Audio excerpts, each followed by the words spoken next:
So render எப்படி பண்ணுறதுன்னு இங்கே நம்ம பார்க்கலாம். ஸோ உங்களுக்கு ரெண்டர் பண்ணுறதுல சில டவுட்ஸ் இருக்குது அப்படின்னா நீங்கள் ஃபாலோ பண்ணிக்கோங்க. இதை நான் காம்போசிஷனில் போய் ஆட் டு ரெண்டர் கியூ கொடுக்குறேன். ரெண்டர் கியூ கொடுத்ததும் இந்த மாதிரி இருக்கும். இதில் வந்து ரெண்டர் செட்டிங்ஸுங்கிறது பெஸ்ட் செட்டிங்ஸில் தான் இருக்கணும். அதை அப்படியே வச்சுக்கோங்க. இந்த அவுட்புட் மாடலில் லாஸ்ட் லெஸ்ன் இருக்குல்ல, இதை கிளிக் பண்ணிக்கோங்க. அப்படியே ரெண்டர் பண்ணிடாதீங்க. கிளிக் பண்ணிவிட்டு இது பெஸ்ட்டு குவாலிட்டி எதுனா ஒரு ப்ராப்பரான குவாலிட்டியில் நம்ம ரெண்டர் பண்ணோம் அப்படின்னா குவிக் டைமில் ரெண்டர் பண்ணலாம். குவிக் டைமில் ரெண்டர் பண்ணி குவிக் டைமில் இந்த ஃபார்மெட் ஆப்ஷன்ஸ்குள்ளே போங்க. ஃபார்மெட் ஆப்ஷன்ஸ்குள்ளே போகிறீங்கன்னா இப்போ உங்களோட ஆஃப்டர் எஃபெக்ட்ஸ் வெர்ஷன்ஸ்க்கு ஏற்ற மாதிரி இது மாறும். ஸோ இப்போ பழைய வெர்ஷன், ரொம்ப பழைய வெர்ஷன், ஃபார் எக்ஸாம்பிள் 2015, 2014 அந்த மாதிரி வெர்ஷன் யூஸ் பண்ணுறீங்க அப்படின்னா இதில் இவ்வளோ இது இருக்காது. மேபி குவிக் டைமே கூட இல்லாமல் இருக்கலாம். குவிக் டைம் அப்படி இல்லைனா கூகுளில் போய் குவிக் டைம் ஃபார் விண்டோஸ் அப்படின்னு சர்ச் பண்ணிங்கன்னா ஒரு ப்ரோக்ராம் டவுன்லோட் ஆகும். குவிக் டைம் பிளேயர் கிடையாது, குவிக் டைம் ஃபார் விண்டோஸ் அப்படின்னு சர்ச் பண்ணிங்கன்னா டைம்னு சொல்லி ஒன்று டவுன்லோட் ஆகும். அது நீங்கள் இன்ஸ்டால் பண்ணிக்கோங்க. அது இன்ஸ்டால் பண்ணதுக்கப்புறம் நீங்கள் ஆஃப்டர் எஃபெக்ட்ஸ் ஓப்பன் பண்ணிங்கன்னா குவிக் டைம் ஆப்ஷன்ஸ் வந்துடும். அவ்வளோதான். இப்போ நீங்கள் லேட்டஸ்ட் வெர்ஷன்ஸ்னால் இந்த பிரச்சனை கிடையாது. குவிக் டைம் ஆப்ஷன்ஸ்குள்ளே போய் இந்த மாதிரி வீடியோ கிடைக்குள்ள நிறைய ஆப்ஷன்ஸ் இருக்கும். இது பெஸ்ட் எதுனா ஆப்பிள் ப்ரோரஸ் 4444 இது தான். அப்படி இது இல்லை அப்படின்னா அனிமேஷனில் ரெண்டர் பண்ணலாம். ஸோ இது ரெண்டு தான் மேக்ஸிமம். அப்படி ரெண்டுமே இல்லைனா கோப்ரோ, சினிஃபார்ம். ஸோ இது மூணு ஏதாவது ஒன்று ரெண்டர் பண்ணி ஓகே கொடுத்துருங்க. இல்லை ஒரு வேளை வந்து உங்களோட லேப்டாப் கொஞ்சம் நார்மல் கொஞ்சம் ஸ்லோவாக இருக்கும், இல்லைனா ரெண்டர் கொஞ்சம் ஸ்லோவாக இருக்கும் அப்படின்னு நீங்கள் ஃபீல் பண்ணுறீங்க அப்படின்னா இல்லைனா இந்த மாதிரி அனிமேஷனுக்கு ஓகே, இல்லைனா இன்னும் கொஞ்சம் ஹெவி அனிமேஷன்ஸ் நிறைய லேயர் வச்சு பண்ணியிருக்கோம் அப்படிங்கும்போது இந்த மாதிரி வீடியோ ஃபார்மெட்ஸ் வந்து கிராஷ் ஆக வாய்ப்பு இருக்குது. ஸோ அதனால் நம்ம மேக்ஸிமம் இமேஜ் சீக்வன்ஸில் ரெண்டர் பண்ணலாம். இமேஜ் சீக்வன்ஸில் ரெண்டர் பண்ணுறது நல்ல ஐடியா தான். இமேஜ் சீக்வன்ஸில் ரெண்டர் பண்ணி அப்படியே நம்ம அவுட்புட்டாக போட முடியாது. திரும்ப ஆஃப்டர் எஃபெக்ட்ஸை கொண்டு வந்து திரும்ப இன்னொரு வாட்டர் ரெண்டர் பண்ணுற மாதிரி இருக்கும். நான் இப்போ இமேஜ் சீக்வன்ஸில் ரெண்டர் பண்ணுறேன். ஓகே கொடுக்குறேன். எந்த இடத்துல ரெண்டர் பண்ணணுன்னு லொக்கேஷன் இதை கிளிக் பண்ணிங்கன்னா லொக்கேஷன் மாதிரி ஓப்பன் ஆகும். அது ஓப்பன் ஆனதும் நீங்கள் வந்து ஒரு லொக்கேஷனில் கொடுத்துட்டு ஓகே கொடுத்துட்டிங்கன்னா ரெண்டாயிரம். சேவ் இன் சப் ஃபோல்டர் கொடுத்தீங்கன்னா ஒரு ஃபோல்டர் எக்ஸ்போர்ட்னு ஃபோல்டர் க்ரியேட் ஆகி அந்த ஃபோல்டரில் இந்த எக்ஸ்போர்ட் அப்படிங்கிற இமேஜ் சேவ் ஆகும். இந்த எக்ஸ்போர்ட் அப்படிங்கிற இமேஜை நான் வந்து எல்பின்னு மாற்றிக்கிறேன்.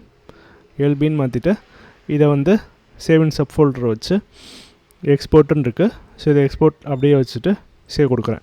சேவ் கொடுத்துட்டா எக்ஸ்போர்ட்டுங்கிற ஃபோல்டரில் எல்பி அப்படிங்கிற இமேஜஸ் சேவ் ஆகும். இப்போ நான் இந்த டாக்குமெண்ட்டை ஒரு வாட்டி சேவ் பண்ணிவிட்டு ரெண்டர் கொடுக்குறேன்.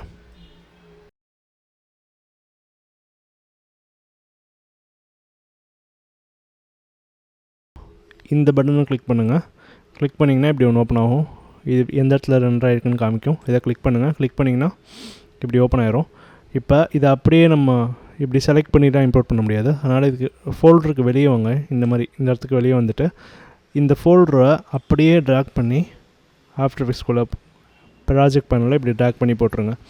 ட்ராக் பண்ணி போட்டதும் அப்படியே எடுத்து வீடியோ ஃபார்மேட்டில் போட்டு ரெண்டர் பண்ணிடாதீங்க. இன்னும் ஒரு இஷ்யூ இருக்கும். என்னென்னா இப்போ நீங்கள் இம்போர்ட் பண்ணுற இமேஜ் சீக்வன்ஸ் எல்லாமே 30 FPS இம்போர்ட் ஆகும்.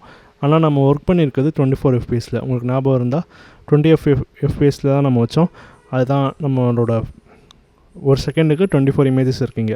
ஆனால் இந்த இதில் பார்த்திங்கன்னா ஒரு செகண்டுக்கு 30 இமேஜஸ் இருக்குது. ஸோ அதனால் டியூரேஷனே மாறி இருக்குது. 6 செகண்ட்ஸ் 2 ஃப்ரேம்ஸில் முடிஞ்சிச்சு.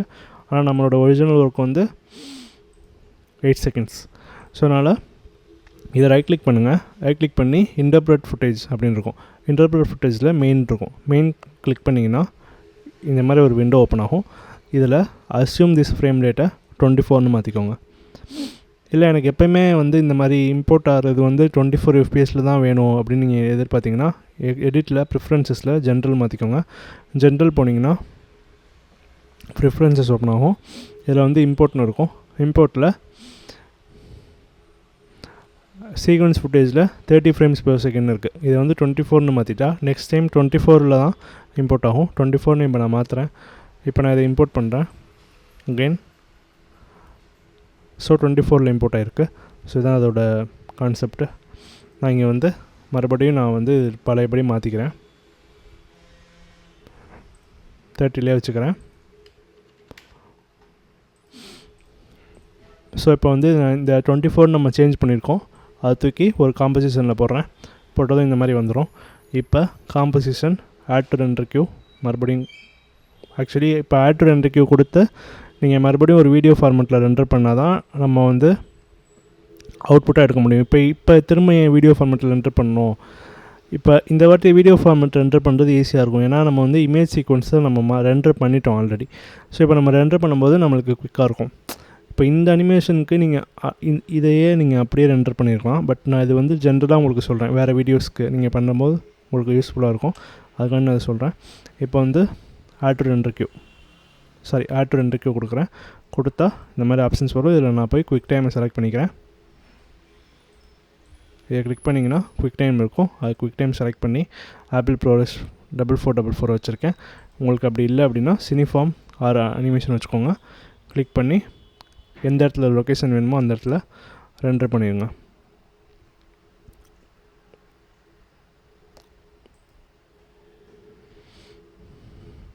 இப்படி ரெண்டர் ஆனதுக்கப்புறம் இங்கே அதே மாதிரி அவுட்புட் காமிக்கும். இந்த அவுட்புட் ஃபைலை எடுத்து இப்போ நான் மீடியா என்கோடருக்குள்ளே போட்டு மீடியா என்கோடரில் MP4 மாற்றி ரெண்டர் பண்ணுவேன். ஸோ இது தான் வந்து ட்ரெடிஷ்னல் வே. இது தான் வந்து நார்மலாக நம்ம எல்லாருக்கும் இப்படி தான் பண்ணுவோம். இப்போ லேட்டஸ்ட் வெர்ஷன்ஸ் ஆஃப் ஆஃப்டர் எஃபெக்ட்ஸில் பார்த்திங்கன்னா இதிலே MP4 ஆப்ஷன் வந்துருக்குன்னா இப்போ இந்த ரெண்டர் கியூவில் இருந்த இதை நான் டூப்ளிகேட் பண்ணுறேன். டூப்ளிகேட் பண்ணும்போது இந்த மாதிரி வரும். ஸோ இதில் போய் பார்த்திங்கன்னா குயிக் டைமுக்கு பதிலாக MP4 சீக்வன்ஸே இருக்கும். சாரி, இங்கே இல்லை. இதை கிளிக் பண்ணிங்கன்னா ஓப்பன் ஆகும். இந்த இடத்துல ஆரோ கிளிக் பண்ணும்போது இப்படி ஓப்பன் ஆகும். H264 மேட்ச் ரெண்டு செட்டிங்ஸ் இது இருக்குல்ல, இதை வந்து 1540 fps MBPSல வச்சு என்டர் பண்ணிக்கலாம். இது வந்து என்னென்னா ஒரு செகண்டுக்கு 15 MB இருக்குது, ஒரு செகண்டுக்கு 40 MB இருக்குது. ஸோ ஒரு செகண்டுக்கு 40 MBங்கும்போது வீடியோ வந்து கொஞ்சம் ஹை குவாலிட்டியாக இருக்கும். ஒரு செகண்டுக்கு 5 MBங்கும்போது கொஞ்சம் லோ குவாலிட்டியாக இருக்கும். நம்ம வந்து 5 MBPSல தான் ரெண்டர் பண்ணோம். ஏன் ரெண்டர் பண்ணோம் அப்படின்னா இன்ஸ்டாகிராம், வாட்ஸ்அப்பில் இதுவே கம்ப்ரஸ் ஆகும். இதுவே பயங்கரமாக கம்ப்ரஸ் ஆகும். நீங்கள் 40 MBPSல ரெண்டர் பண்ணி அதை போய் வாட்ஸ்அப்பில் போட்டிங்கன்னா அது பயங்கரமாக கம்ப்ரஸ் ஆக்கி, ஏன்னா அதோடைய இது வந்து ரொம்ப என்ன சொல்கிறது, அதோட அல்காரிதம் வந்து வேறு மாதிரி இருக்கும். நம்மளோட ஆஃப்டர் எஃபெக்ட்ஸோட அல்காரிதம் வேறு மாதிரி இருக்கும். ஸோ அதனால் நம்ம ரெண்டர் பண்ணும்போது இந்த மாதிரி மல்டிபிள் குவாலிட்டிஸில் ரெண்டர் பண்ணி அதை நீங்கள் எங்கெங்கே வேணுமோ அதுக்கேற்ற மாதிரி இம்போர்ட் பண்ணணும். நான் அப்படி தான் பண்ணிகிட்ருக்கேன். ஸோ உங்களுக்கு அப்புறம் வந்து நான் இப்போ மீடியா என்கோடர் ஓப்பன் பண்ணுறேன். இப்போ நான் மீடியா என்கோடரில் தான் இப்போ நான் ரெண்டர் பண்ண போகிறேன். உங்களுக்கு ஆஃப்டர் எஃபெக்ட்ஸில் இருக்குது அப்படின்னா இந்த 5 MBPSல ரெண்டர் பண்ணிக்கோங்க. பட் நான் இப்போ மீடியா என்கோடரில் போய் இப்போ நான் என்னோடய வீடியோ ஃபைலை எடுத்து இப்போ நான் ரெண்டர் பண்ண வீடியோ ஃபைலை எடுத்து மீடியா என்கோடர் கொண்டு போய் இந்த மாதிரி ட்ராக் பண்ணி ப்ளேஸ் பண்ணுறேன். ப்ளேஸ் பண்ணதும் இந்த மாதிரி ஆப்ஷன்ஸ் வரும். இதில் H264 செலக்ட் பண்ணிக்கோங்க. H264 செலக்ட் பண்ணிவிட்டு match source medium bit rate வச்சுருக்கேன், அதை ஓப்பன் பண்ணுறேன். ஓப்பன் பண்ணால் இந்த மாதிரி 1440 இருக்குது. இந்த 1440 நான் 1080 மாற்றிக்கிறேன். மாற்றிட்டு கீழே வரேன். கீழே வந்துட்டு VBR 1 இருக்குது. இதை நான் VBR 2 மாற்றிருக்கேன். VBR 2 மாற்றும்போது 2 தடவை ரெண்டர் ஆகும். ஒரே வீடியோ 2 தடவை ரெண்டர் ஆகும். ஸோ அதனால் குவாலிட்டியில் கொஞ்சம் இம்ப்ரூவ்மெண்ட் இருக்கும். ஆனால் சைஸ் அப்படியே தான் இருக்கும், சைஸ் கம்மியாக இருக்கும். ஸோ வந்து நான் டார்கெட் MBPS 3 வச்சுக்கிறேன். மேக்ஸிமம் வந்து 6 வச்சுக்கிறேன். ஸோ மேக்ஸிமம் என்ன பண்ணுன்னா ஏதாவது ஒரு பிக்சலில் வந்து 3 MBPS பத்தலை அப்படின்னா 6 MBPSஸாக மாற்றிடும். ஸோ ஒரு செகண்ட் ஃபார் எக்ஸாம்பிள் இந்த அனிமேஷனுக்கு ஓகே, ஒரு சில அனிமேஷனில் 5 செகண்ட் வந்து 6 செகண்ட் வரைக்கும் ஒரு ஹெவியான ஒரு ஃபயரோ இல்லை ஏதோ ஒன்று போகுது அப்படின்னா அங்கே அதிகமான பிக்சல்ஸ் தேவைப்படும். அப்போ உங்களோட 3 MBPS பத்தாதனால பிக்சலேட் ஆகும். அதனால தான் நம்ம படம் பார்க்கும்போது ஒரு சில படம் நீங்கள் டவுன்லோட் பண்ணி வச்சுருப்பீங்க, அது படம் பார்க்கும்போது ஒரு சில சீன் வந்து பிக்சலேட் ஆகும், ஒரு சில சீன் கிளியராக இருக்கும். ஸோ அதுதான் காரணம். ஸோ அதனால் நம்ம இந்த மேக்ஸிமமாக 6 வச்சுட்டு மினிமம் வந்து 3 வச்சுக்கோங்க டார்கெட்டை. ஸோ இப்போ வந்து ஓகே கொடுத்தீங்கன்னா இப்போ எக்ஸ்டிமேட் சைஸ் பாருங்கள் 3 இருக்குது.